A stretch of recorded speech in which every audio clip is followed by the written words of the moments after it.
Hi everyone, MP Will Greaves here. This week, Parliament voted on Bill C-233, a piece of legislation that sounds straightforward but deserves a closer look. Because when we're talking about Canadian military exports, we're also talking about our values, our alliances, our economy, and our ability to stand up for people around the world who need us most. Let me start with what I agree with. Canada must ensure that our military exports comply with our legal obligations. Full stop. Our defense equipment must never be used to commit war crimes or crimes against humanity. That's not just policy, it's a vital part of who we are. But here's the thing. Bill C-233 largely repeats legal obligations that Canada already has. The Geneva Conventions already apply here. We reported annually to Parliament on military exports for nearly 30 years, long before Canada signed the current arms trade treaty. These aren't gaps in our law, they're already the law, and Canada already complies with them. So when a bill restates existing commitments without strengthening them, and layers on significant new bureaucratic requirements without closing any real loopholes, we have to ask, what does this actually accomplish? The practical effects really do matter. If C-233 passes as written, the foreign minister could be required to issue individual permits for items as basic as bootlaces and bolts.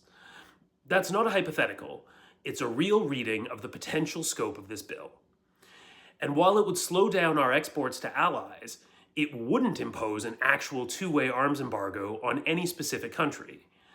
So this bill proposes that creating friction between partners who we need is worth adding no real accountability to a system where it isn't really lacking.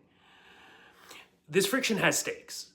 Ukraine needs military equipment, now, with urgency.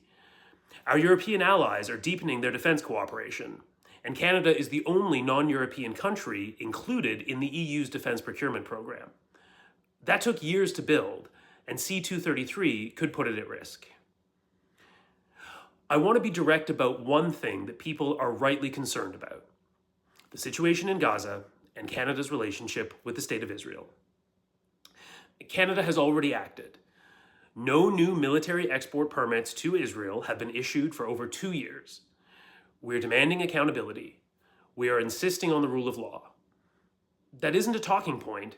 It's a policy that's been in place and it will continue. And C-233 doesn't change that. What it does is create sweeping new burdens across every country in the world for our defense sector without specifically targeting conflicts or countries that demand closer attention. Getting this right matters.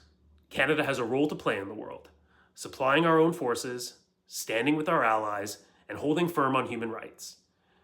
These goals are not in conflict, but they require tools that are precise, not blunt. Second reading on 233 is today, and I abstained on the vote. The intention behind this bill is right, but this bill isn't strong enough for me to support it. Instead, I will keep pushing for effective legislation that actually contributes to our arms export regime and balances the important priorities and goals of the Government of Canada without compromising human rights standards. And as that work continues, I'll keep you updated on how it's going.